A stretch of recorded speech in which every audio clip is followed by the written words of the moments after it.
Konnichiwa minasan, konspirasi kopi podcast desu. Ikuze, konspirasi ngopi nih. Gila. Baru mulai udah Jepang-Jepangan ya. Yoi. Nah ini harusnya teman ngopi tahu nih kita collab sama siapa. Siapa tuh? Night in Tokyo. Night in Tokyo. Bro Aiman, thank you Bro Aiman. Sama-sama. Sudah berapa jam dari Jepang ke sini? Dari 7. Tokyo ya? 7 jam. Kalau direct 7. Oh, oke. Oh 7 hours ya. Jadi nggak ada transit atau apa gitu? Ada kalau mau naik Filipina, transit Filipina. Oh ini Naik berarti langsung Singapura. direct ya? Ini direct. Oke, kelihatan Asik. banget kita belum pernah ke Jepang bro. Ya memang Ya, belum pernah. ya. Iya. Ya mudah-mudahan tahun depan bisa diundang lah. Oh iya, kita Sama ngobrol-ngobrol Bro di sana jadinya bisa. Iya. 2 tiket lumayan tuh. Ini gue penasaran banget nih kan namanya Bro Aiman ya. Iya. Aiman. Sebelum lo ceritain tentang profil lu saudaranya Caimin bukan? Waduh.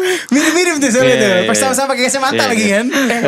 Ngomong-ngomong itu berarti tapi nanti lu tetap milih walaupun lu tinggal di Jepang gitu. Oh iya, tetap milih. Oh gitu. Jadi kalau di Jepang, kayaknya di luar negeri juga ya. Ada 2 cara biasanya. Biasanya dari kedutaan itu ada bikin kayak TPU. Oh, Kayak gitu. Kalau enggak yang memang udah daftar, ntar dikirimin kayak pos gitu. Kita Oke. coblos, kita kirim balik. Ya, gitu. Oh pengirimannya melalui BUMN tetap ya. Iya. Tetap selalu dikuasain lah oleh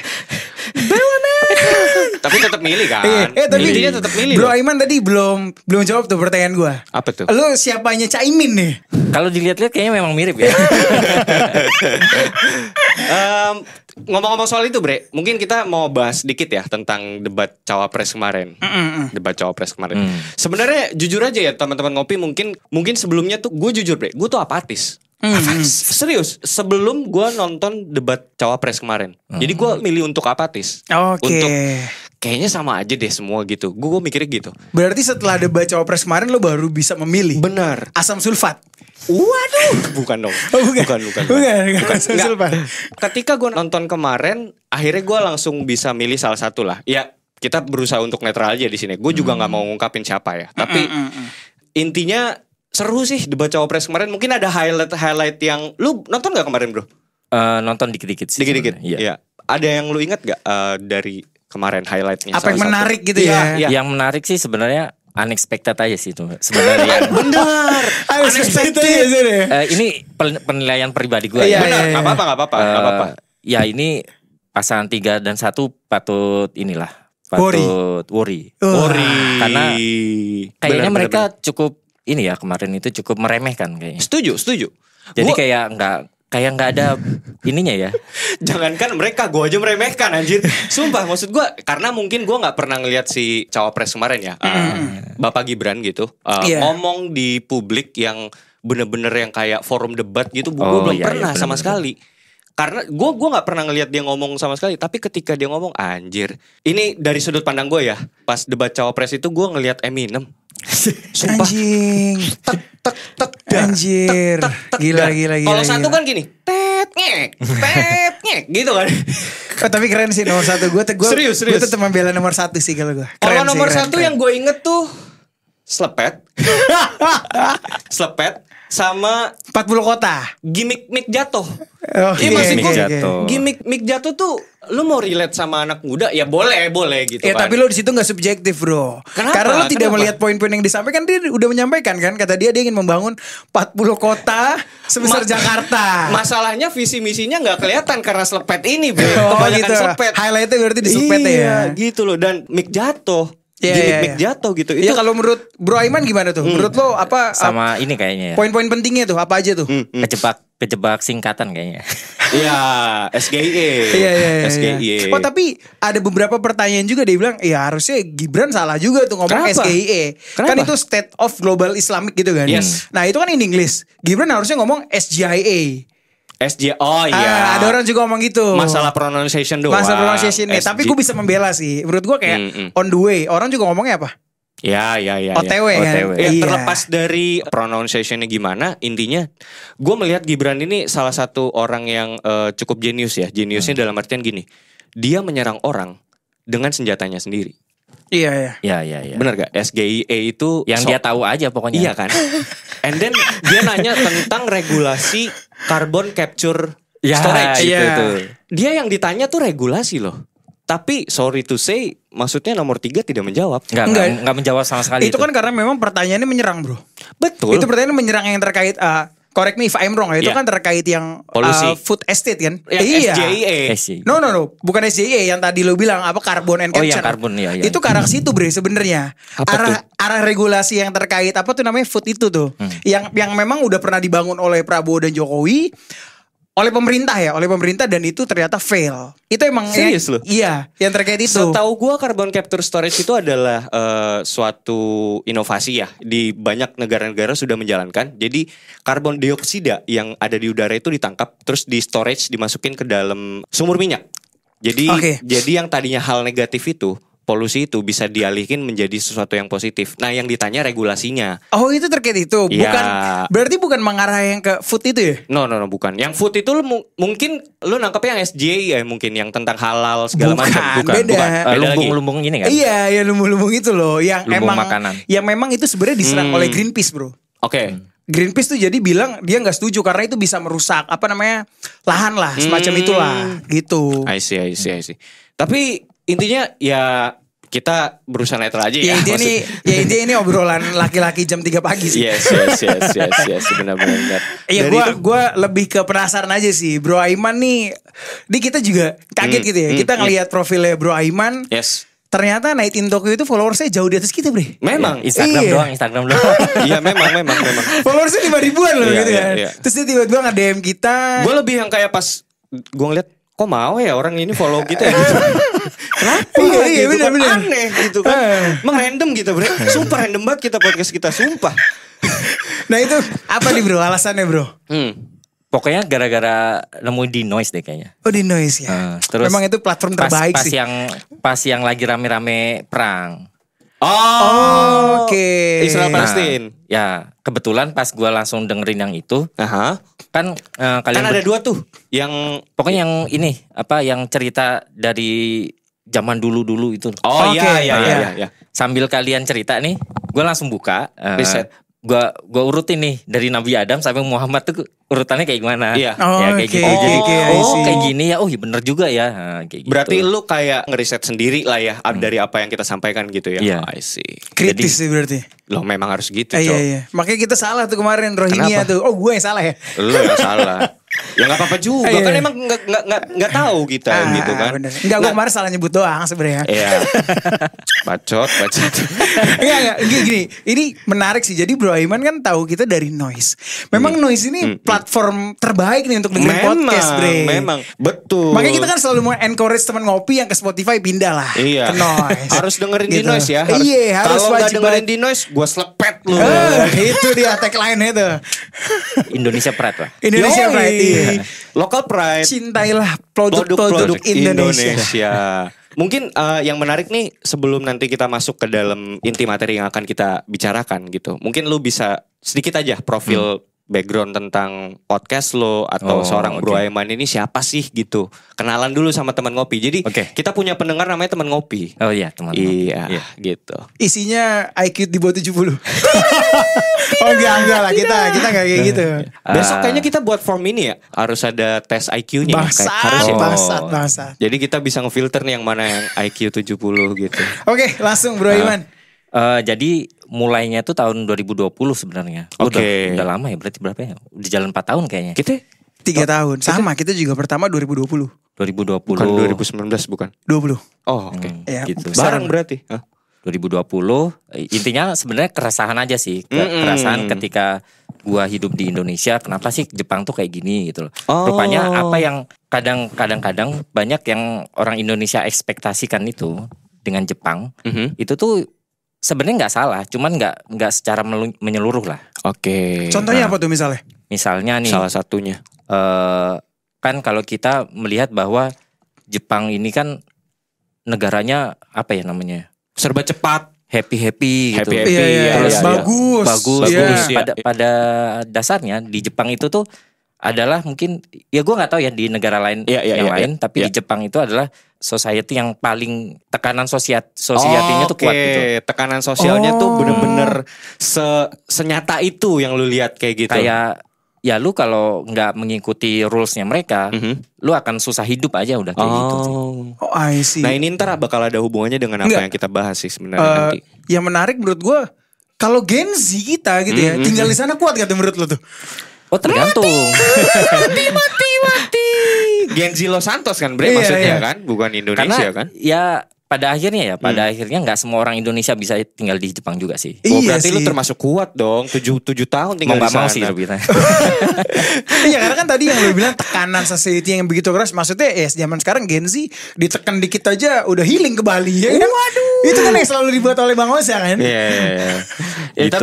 Tapi at the end akhirnya lu melihat suatu keresahan dan keresahan itu lu angkat, lu jadiin podcast. Oke. Makanya judul podcast gua itu adalah melihat Jepang dari perspektif orang-orang Indonesia yang tinggal di Jepang. Jadi bukan perspektif media yang kita tahu di media Indonesia kayak gitu. Bla bla bla. Iya. Kan tapi lu secara khusus ngebahas terkait perspektif orang Indonesia yang tinggal di Jepang berarti ya? Iya, memang tinggal di Indonesia. Tinggal di Jepang ya. Iya, dan sesuatu yang memang nggak pernah dilihat aja sama dunia, apalagi orang Indo sebagai orang Indo. Karena nggak gitu. menarik. Tidak menarik. Maksudnya gimana tuh? Bukan nggak menarik ya, lebih tepatnya kan kalau di media-media kan melihat mempotret Jepang itu sebagai negara yang anime gitu. Terus kayak negara impian lah. Iya. Benar-benar. Oke, paham. Padahal ya ketika lu tinggal di Jepang tidak seperti itunya. Lu kerja di Jepang ya sama aja kayak di Indonesia. Tetap ada masalah sosial. Iya, tetap ada masalah pemerintahnya mungkin atau apapun, kultur. Ya, jadi memang lu melihat dari perspektif lain ya. Oke, Bre. Tapi sebelum kita mulai lebih jauh lagi masuk ke dalam materi-materi, karena banyak banget hal-hal yang gue tuh penasaran gitu sebenarnya sama Jepang gitu. Lagi gua. Sumpah. Masalahnya gue dulu waktu kecil pengen jadi QB, Bu. Oh gitu. Iya. Kayaknya menariknya gitu kan. Iya. Oh iya, gue tuh sampai dulu tuh punya cita-cita pengen jadi komikus Jepang. Karena memang terinfluence banget sama komik-komik Jepang gitu. Dan gue suka gitu. Tapi kita sebagai orang yang berkecimpung di dunia Cocoksologi, Bre, kita harus menyampaikan slogan kita dulu, Bre. Dosen dari Fakultas Ilmu Tinggi Cocoksologi, silakan. Oke, bertajam analisa lo. Perkuat dengan Cocoksologi.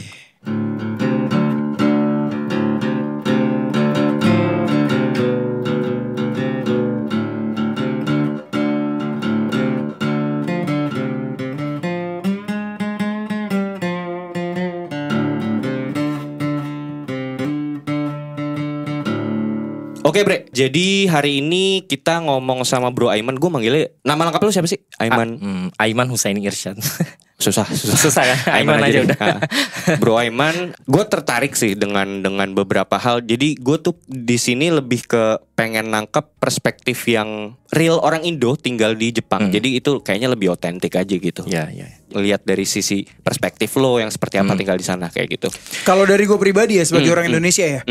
Yang paling gue penasaran gitu ya, Bre. Gue tuh karena gue seperti Gen Z gitu ya, kerjaan gue hanya bermalas-malasan gitu kan. Sama. Jadi gue suka scroll TikTok. Sama. Nah gue ngeliat tuh di TikTok tuh kayak dia bilang kalau di Jepang itu ketika lo let's say menggunakan jasa prostitusi gitu kan, itu tidak dianggap sebagai perselingkuhan. Nah, oke. Kalau ini masih bisa diperdebatkan sebenarnya. Oke. Cuman kalau kita tinggal di Indonesia kan sepakat ya. Iya, itu perselingkuhan. Setuju. Iya. Nah, kalau di Jepang itu nggak semua orang berpikir kayak gitu. Bukan berarti semua orang nggak berpikir kayak gitu ya. Oke. Tapi ada memang sebagian melihat bahwa yang penting ini lu balik nih ke rumah gitu. Yang penting lu balik ke rumah. Gua nggak mau tahu lu di luar lu mau seperti mau kayak gimana. Gitu yang ya. penting anak lu di rumah, lu balik ke rumah gitu. Ada yang tipe-tipe istri Jepang yang kayak gitu juga. Tapi berarti kan tergantung orangnya juga dong. Iya, berarti masing-masing dari keluarganya. Berarti as long as not feeling involved gitu ya. Iya. Itu kayak lu mau make siapa aja fine gitu ya. Iya. tapi nggak semuanya kayak gitu. Kembali lagi kepada orangnya, Bre. Ya gue rasa pun mungkin di Indo juga ada orang-orang seperti itu kan ya. Iya, tapi kan? itu kan menyalahkan aturan agama, brother. Betul.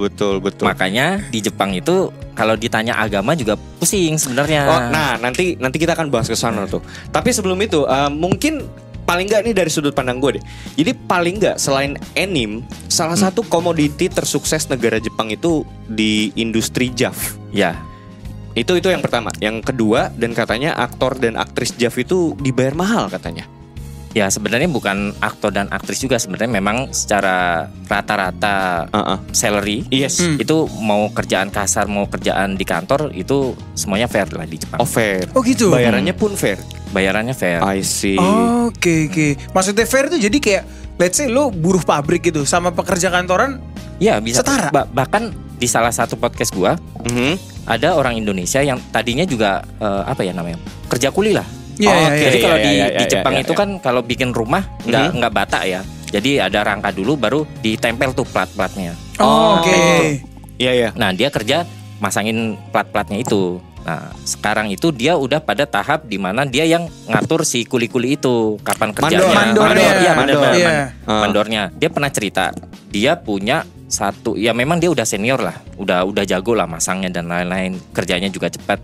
Itu tuh dengan shift yang dia dikerjakan tiap bulan itu, kalau dihitung-hitung dia punya rumah, mobil 2. Wow. Satu mobilnya Lexus. Wih, fair ya. It's very fair banget gitu. Nah ini yang menarik nih kalau terkait yang tadi, terkait industri JAV. Itu lu melihatnya gimana tanggapan lu? Yang lu sebagai orang yang tinggal di sana dan otentik kan pastinya yang lu lihat gitu. Nah kalau JAV itu mungkin lu pernah interview salah satu orang yang berkecimpung di situ nggak? Di dalam podcast lo? Yang JAV nggak. Tapi gue ada satu podcast yang paling tinggi yang didengar. Pendengarnya.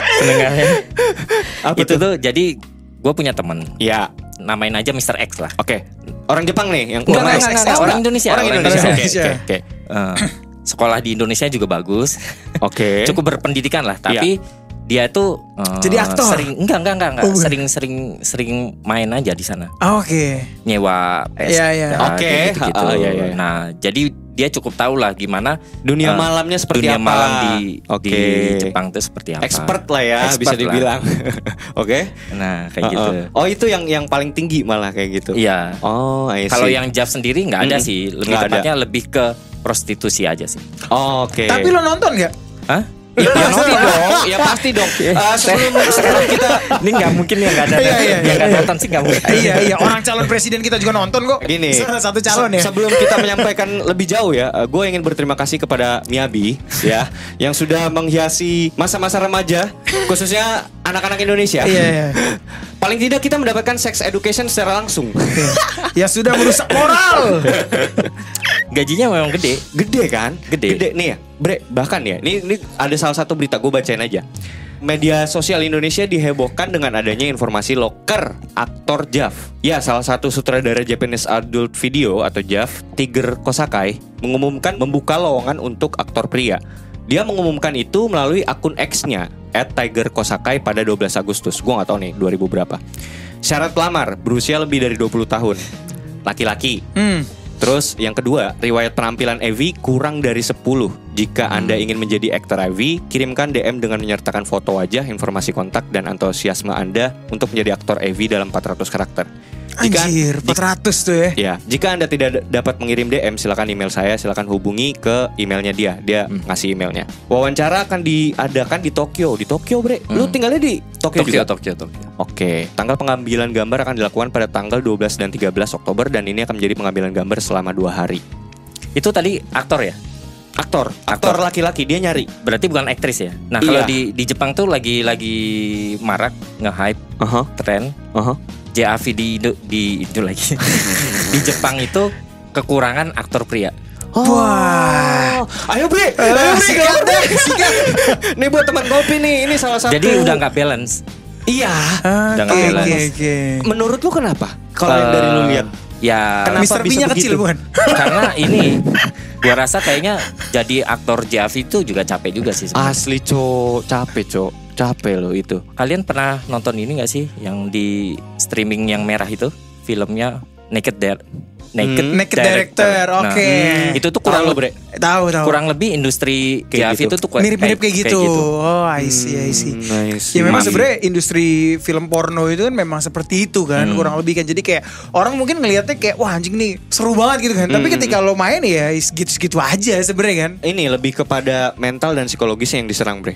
Ini aja tadi lowongannya dia buka untuk 10 kali AV loh dalam 2 hari. Nah, menurut lu gimana? Industri JAV itu yang lu lihat sekarang ketika lu tinggal di sana itu semasif apa, lalu setren apa, sama satu lagi sudut pandang pemerintah terhadap ini, pemerintah sana ya. Pertama yang mungkin kita perlu tahu bahwa di Jepang itu sex toys terus film porno itu dijual biasa bebas. ya, biasa. Okay. Jadi sorry, dijual bebas ya? Ya dijual bebas. Artinya memang nggak ada regulasi tertentu yang kayak paling larang gitu.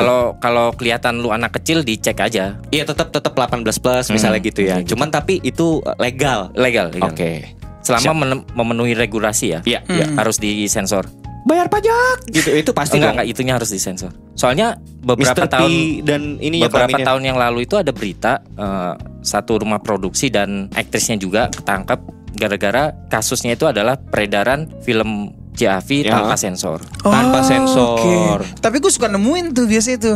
Yang ada kan gue kalau dulu ya, tapi ya ini perlu di highlight nih, dulu gue suka nonton film kayak gituan dulu. Nah itu gue nyarinya dulu sekarang juga nggak apa-apa, Bre. Nah gue nyarinya yang nggak disensor. Yang nggak disensor tuh biasanya beredarnya di internet dan mungkin ya kemungkinan besar perusahaannya itu nggak base di Jepang. Jadi dia nggak patuh sama regulasi tersebut. Karena ilegal lah. Dalam tanda kutip ya. Karena cuman memang nggak dijual bebas di Jepang karena memang kalau secara regulasi berarti paling tidak itu harus disensor lah intinya kayak gitu ya. Harus. Karena memang itu ada sebuah hal yang tabu ya. Kita perlu pahami bahwa hal itu masih tabu di Indonesia. Nah, di Jepang itu ya selama lu udah 18 tahun ke atas nggak ada masalah. Bahkan di Jepang itu ada tempat rental film khusus JAV. Enggak umum, tapi dia punya section khusus JAV. Paham gue. Sectionnya JAV. Oh itu umum padahal umum. Yang dimana di situ ada anak kecil juga, tapi emang dipisahkan. Dipisahkan dan kalau misalnya pun penjaga tokonya ngelihat ada bocil gitu di bawah 18 tahun pasti diomelin tuh. Itu. Gak boleh gitu. Dan itu strict ya. Ya biasanya gitu. Orang Jepang udah patuh duluan sih. Iya, beda Bre, beda dengan kita. Beda ya. Nah, ini salah satu fakta menarik Bre. Ini Aiman dan Randy, gue coba bawain. Seperti dikutip dari Asian Money Guide, bayaran bintang porno Jepang itu sangat tergantung dari popularitasnya. Menurut ex-aktris porno Jepang bernama Emiri Okizaki, untuk aktor atau aktris pemula biasanya dapat bayaran US $2.000. Kecil loh. 28 juta pemula. Sampai di 80 juta. Jadi tadi kisarannya 28 itu juta. Itu per satu movie? Per satu syuting. Per satu syuting. Oke. Berarti itu bisa dikonsumsi kapan aja gitu ya? Iya dong. Kan udah jadi film. Lo ibaratnya lo dibeli lah. Yes. Betul gitu kan? Lebih. Sekali syuting ya. Nah sementara aktris dan aktor yang sudah punya nama bisa dibayar sampai 10.000 USD. Itu sekitar 140 juta. Enggak, sorry, berarti range tadi yang untuk pemula 20 juta sampai dengan 80 juta. UMP-nya Jepang berapa? Segituan. Oh, jadi lu bayar UMP dong? Iya, memang. Segituan semana? Boleh angka nggak? Kalau di Tokyo itu fresh graduate antara 20 jutaan sih. Bangsat. Lu dibayar UMP bro. Foto video lu tersebar. Tapi di sana kan biasa aja ya. Satu biasa aja. Kedua ya siapa karena dia pertamanya sih. Ketiga dia itu ya dia memilih untuk melakukan itu Bre. Itu profesinya gitu. Iya. Nah sementara aktris dan aktor yang sudah punya nama itu tadi sekitar 140 juta itu bisa sampai ke 30.000 USD. Sampai 400 juta sekali syuting. Nah untuk bintang JAV populer seperti Maria Ozawa tuh bisa dibayar hingga 100.000 USD 1,4 miliar per syuting. Wajar sih kalau Maria Ozawa mau wajar. Tapi udah tobat kan? Ya zaman kemasannya dia di bears gitu. Zaman kemasannya. Tapi sekarang kayaknya udah enggak ya. Enggak, dia jadi influencer sekarang. Iya kan? Udah stop ya. Jadi influencer dia. Jadi mungkin teman-teman yang tahu ada dua kan. Maria Ozawa tuh udah jadi influencer. Sora Aoi juga udah nikah. Sora Aoi tuh. Udah nikah sama DJ, udah punya anak, jadi influencer juga. Gila, puji Tuhan ya. Karena at the end gini sih Bre, maksudnya capek loh. Iya, maksudnya puji Tuhan lah. Seperti itu. Iya. Akhirnya bisa mendapatkan kehidupan yang lebih baik. Kalau Kakek Sugiono gimana kabar itu? Nah itu masih main gak tuh dia? Terakhir kan di YouTube-nya si siapa yang Daisuke tahu Daisuke. Itu kayaknya dia masih hidup deh. Masih hidup ya, tapi udah. Cuman dia kan based on panggilan gitu loh. Iya. Jadi kalau emang nggak ada panggilan ya dia nggak syuting. Iya biasanya memang orang-orang yang berdosa hidupnya lama sih. Ya ini just jokes. Enggak gini loh. Maksudnya kan kalau di Indonesia seakan-akan ya gini ya bro. Let's say lu punya foto bugil lah. Foto bugil lo tersebar di internet, nyokap lo tahu segala macam. Apa yang lo rasain? Benar. Iya kan? Maksud gue dengan lo bayaran UMP gak worth it. Lo dibayar 10 miliar fine lah. Itu kayak kita gitu, kan? Itu kita. Enggak. Nah makanya maksudnya ini kan kalau dari budaya kita gitu ya. Mungkin tadi ya ketika lo bilang bahwa di Jepang tuh kayak ya itu umum aja. Ya jadinya kayak oh ya udah lo dibayar UMP juga gak ada masalah gitu kan. Seringkali pekerjaan sebagai seorang aktor dan aktris JAV ini justru malah memberikan impact nih yang sebenarnya nggak main-main gitu bre. Salah satu faktor yang paling sering terjadi itu adalah penyakit mental bre. Biasanya penyakit mental dan gangguan-gangguan psikologis yang dapat mengarah kepada depresi bahkan bunuh diri gitu. Itu menurut lu gimana? Setuju nggak dengan hal kalau itu? Mental sebenarnya ya dibalikin ke orangnya ya kalau mental ya. Karena nggak usah pekerja JAV aja orang kadang-kadang sakit mental juga ya. Cuman yang menarik dari industri JAV di Jepang itu ini based on cerita ya, bukan expert juga. Jadi tiap syuting, tiap apapun itu mereka selalu dicek kesehatannya. Kesehatan fisik dan mental. Fisik dan mental.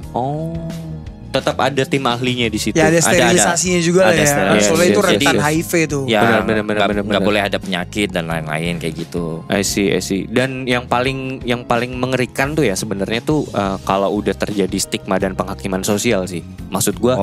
Iya yang dimana tuh kayak lo ngebayangin gak sih Miyabi gitu, Miyabi bre mau belanja cabe ke pasar jalan kaki, lu bayangin gak gimana? Pasti dong ada om-om yang brengsek di luar sana yang QQ, kayak gitu kan? QQ, iya, QQ, gitu, pasti kayak gitu kan? Dan itu harus dihadapi sama dia gitu. Dan itu kan mungkin di sisi lain, iya benar itu konsekuensinya. Tapi kan di sisi lain kita harus melihat bahwa ini adalah pekerjaan gitu. Lu calling berarti ya? Iya, ini adalah suatu pekerjaan dan lu nggak bisa yang kayak semena-mena, mentang-mentang lu tiap hari ngeliatin dia di JAV gitu, terus tiba-tiba lu yang kayak ngejudge gitu. Iya itu kan udah biasa aja bre. Itu wajar lah maksud gue. Iya. Justru menurut gue yang paling mengerikan adalah ketika keluarga lu atau mungkin lu punya anak.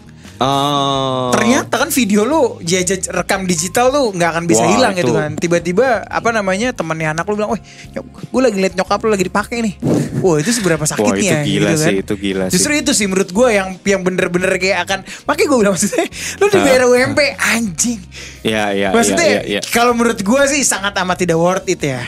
Lebih ke menurut gue ya bre, untuk menjawab itu karena kayaknya menurut gue itu sih lebih kultur sih. Jadi kultur Jepang itu yang dimana mereka tuh melihat bahwa dunia ini bukan sekedar hitam dan putih, kan beda dengan kultur seks kita. Itu bukan hal yang tabu lah. Yes, itu salah satunya yang dimana pemerintah juga mendukung itu gitu loh. Maksud pemerintah Jepang ya, pemerintah Jepang juga mendukung ekosistem tersebut supaya biar bagaimanapun itu komoditas Ren. Iya. Gila, maksud gue Jepang tuh jualannya ya salah satunya itu gitu. Bener gak yang gue bilang kayak gitu?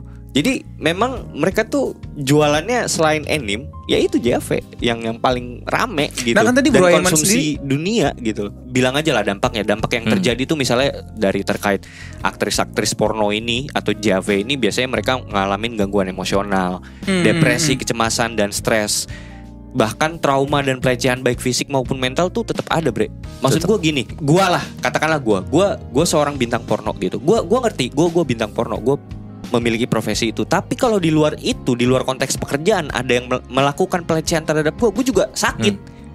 Ngerti gak? Iya. Jadi meskipun lu udah tahu konsekuensinya ya. Itu konsekuensi. Itu menurut gue aneh sih. Iya. Karena lu sudah tahu konsekuensinya. Kenapa lu harus sakit gitu loh? Ini kalau menurut gue pribadi ya.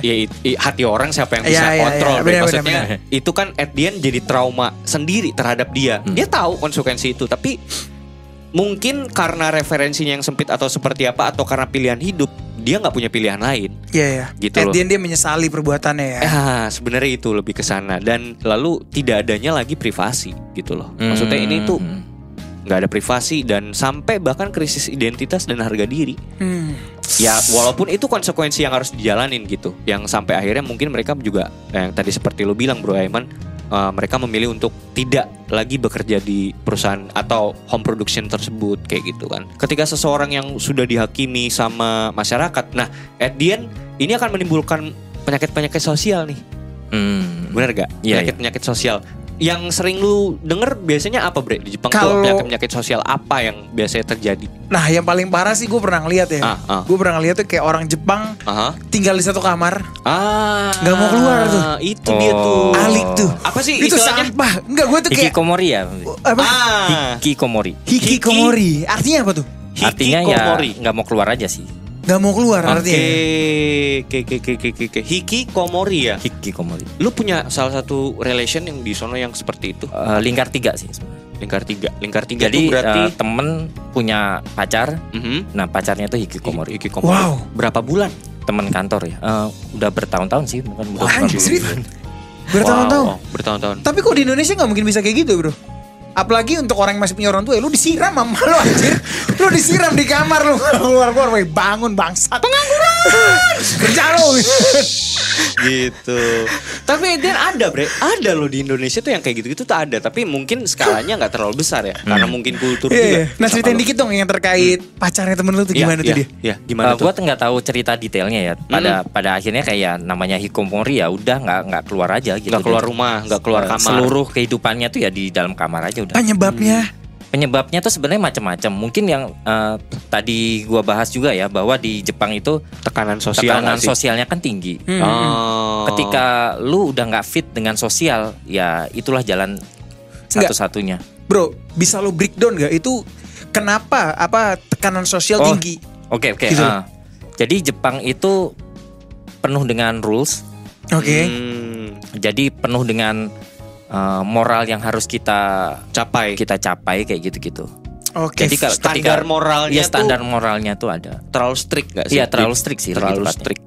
Jadi Enggak, kalau di Indonesia kan validasi sosialnya, let's say ketika lo udah tamat SMA, lo kuliah. Ketika lo udah kuliah, lo ditanya kapan nikah. Nah, ketika lo udah nikah, kapan punya anak, gitu kan? Ketika lo udah punya anak lo sekolah di mana? Anak lo udah kerja belum sampai lo mati? Akan selalu ada tuh validasi sosialnya. Nah, maksud gue di Jepang sendiri tuh validasi sosialnya tuh apa aja gitu loh yang nyebabin mereka tuh kayak anjing hidup gue tertekan banget gitu. Wah, kayak gue gak bisa ditolong gitu loh.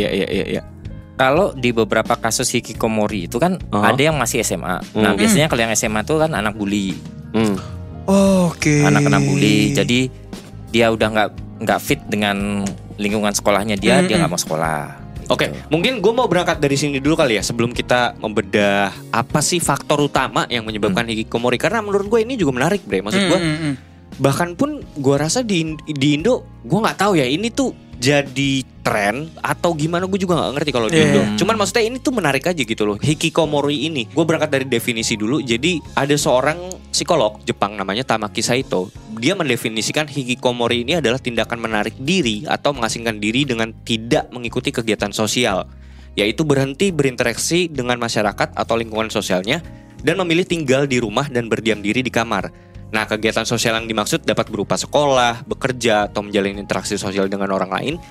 Kondisi ini berlangsung selama minimal 6 bulan berturut-turut, bahkan ada yang menjalani kondisi ini selama bertahun-tahun kayak tadi tuh.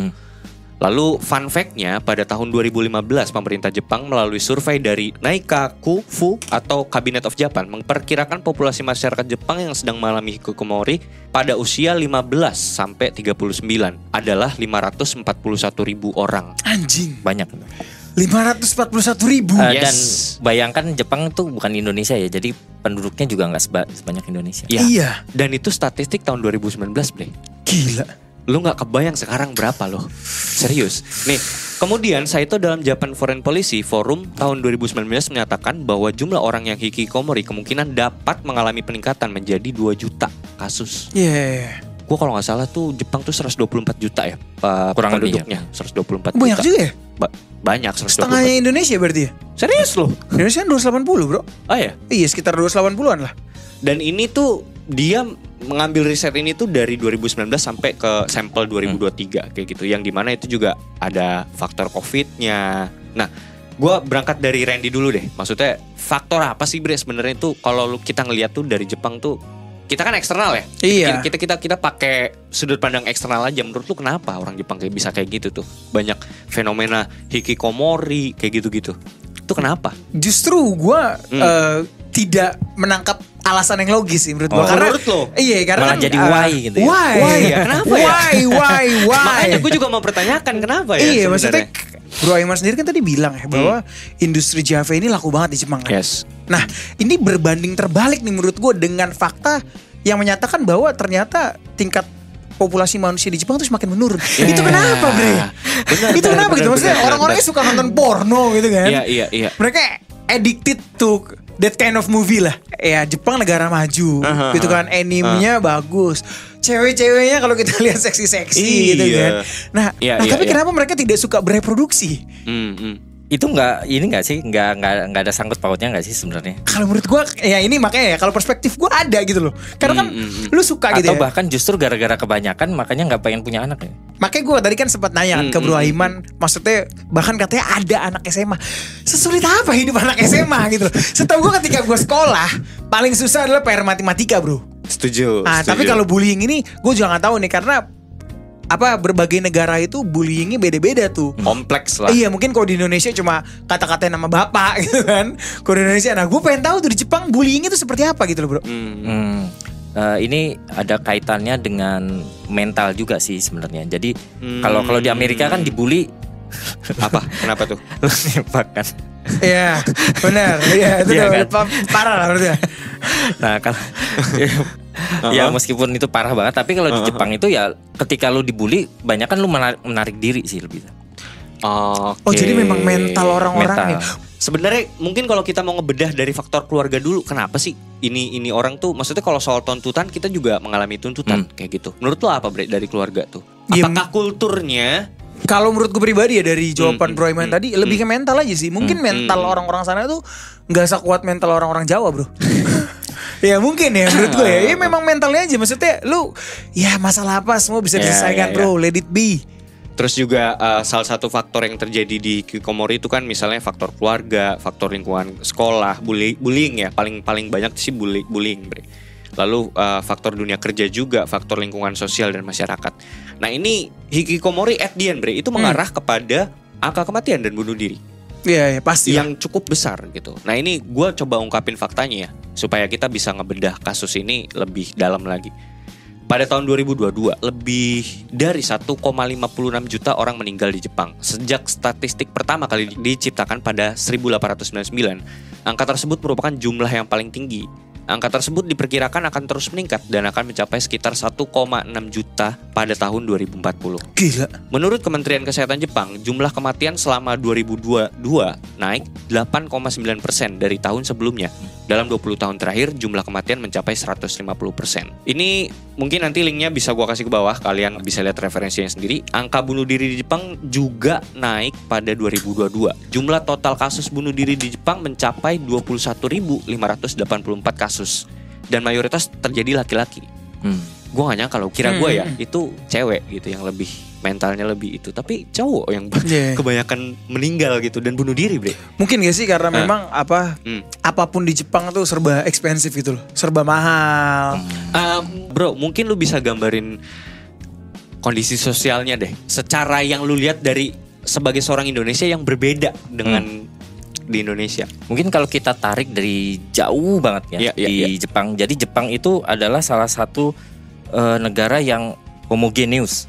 Jadi homogenius. Cuma orang Jepang doang yang tinggal di situ. Oh, rasnya satu, maksudnya gitu. Rasnya cuma ras Jepang aja udah gitu ya. Jadi mereka punya satu culture yang sama, punya peraturan yang sama, pemahaman yang sama, dan memang dari awal itu negara Jepang itu memang dihantam gempa dan lain-lain itu apa sih? Bencana alam.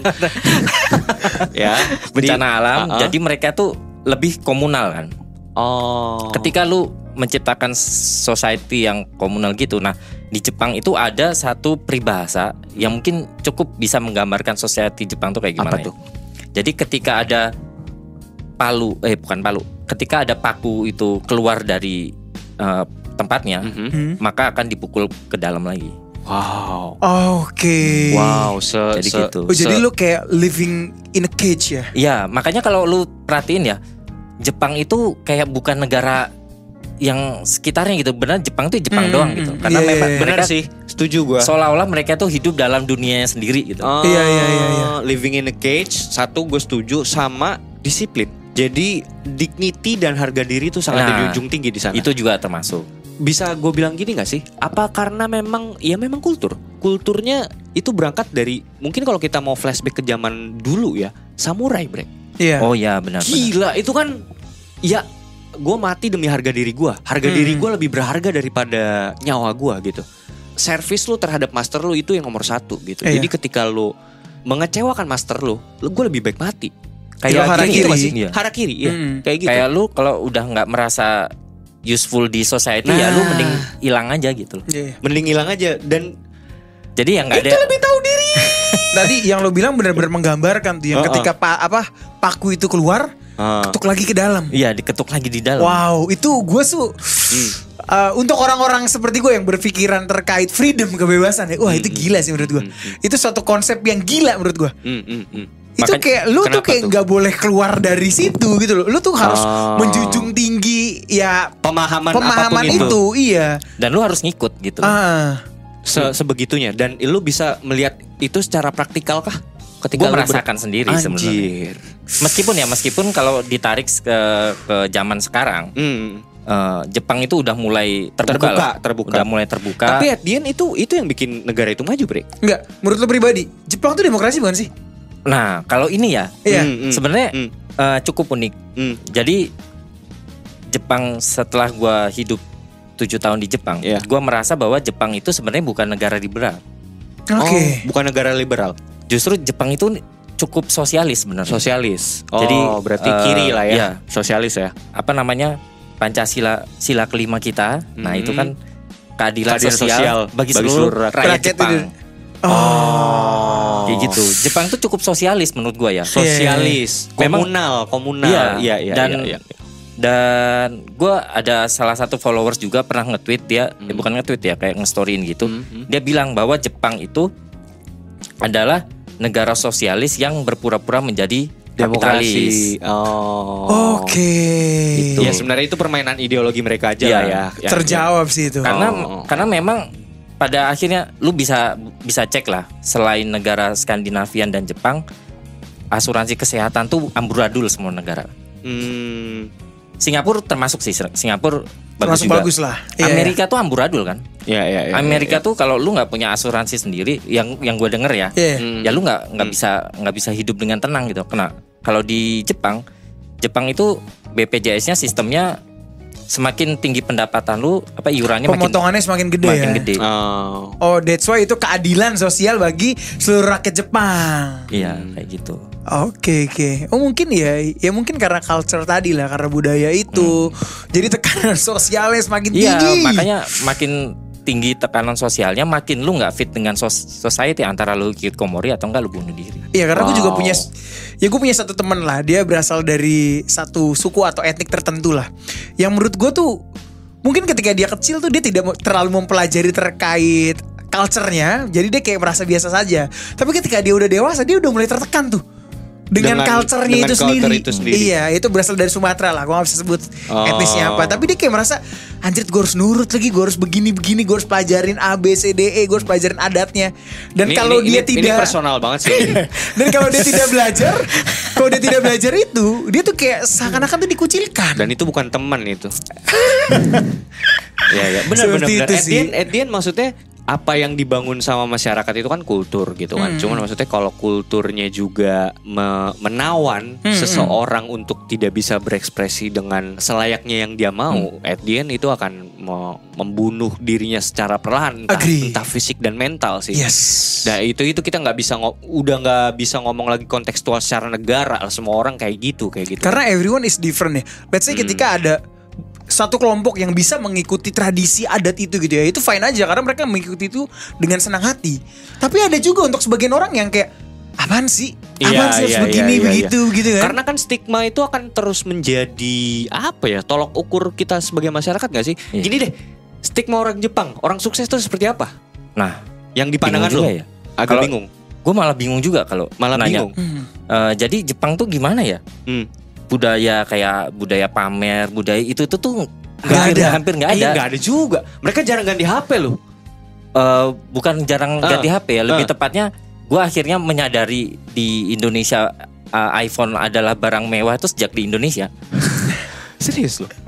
Jadi di Jepang itu ya semua orang biasa aja gitu. Itu lu punya iPhone 5, 10 itu tuh nggak mengangkat status sosial lu di sana. Oke, bukan prestige lah ya. Nggak ada budaya pamer ya, lebih tepatnya nggak sih? Bener nggak? Kalau gue bilang gitu, nggak ada budaya pamer. Dan kadang-kadang justru yang menakutkan adalah ketika ada seseorang yang kayaknya dandanannya biasa aja, terus tapi kalau dibuka satu-satu itu mahal-mahal. Nah itu tuh biasanya punya stylish sendiri kayak gitu-gitu.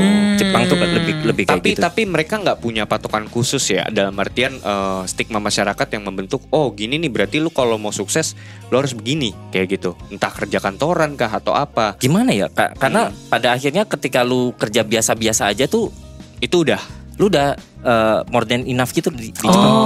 Oke. Ya tadi Bre, karena bahkan pekerjaan kasar aja tuh salary-nya juga setara. Iya kan? Atau gini ya Bre, mungkin karena si Jepang ini terlalu sosialis. Karena ini kan istilahnya tuh gotong royong lah, gue bisa bilang kayak gitu. Iya benar-benar gotong royong banget sih memang gitu. Jepang. Jadi kalau ada satu orang yang nggak, kayaknya gue nggak ada kontribusinya deh sama masyarakat, apa gue mati aja ya? Gitu nggak sih? Iya. Mungkin gak sih faktor ini tuh karena faktor agama juga. Karena sorry ya, menurut gue agama itu suatu hal yang baik ya, yang bisa neken lo gitu loh. Ketika lo tuh seperti apa dan lo baca kitab suci masing-masing ya, itu akan membuat diri lo tuh tenang gitu loh. Setuju. Itu jawabannya sebenarnya Bre, nanti. Dan nanti kita akan kesana ya Bre, bakal kita bedah tentang penurunan natalitas masyarakat Jepang gitu. Tapi sebelum kesana, Konspirasi ngopi, seruput dulu kopinya.